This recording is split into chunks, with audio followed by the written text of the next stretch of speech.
So hello na naman mga kaliwayway. So dito nakipag 1v1 sa ating kabatid at nabigyan natin siya isikwa. Nakaisa na tayo. No? So dito magpa-farm tayo para mas lalo tayong lumakas.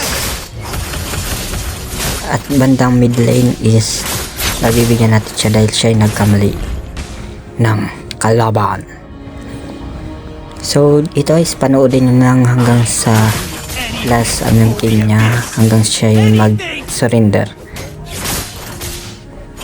So dito panoodin nyo hanggang sa huli.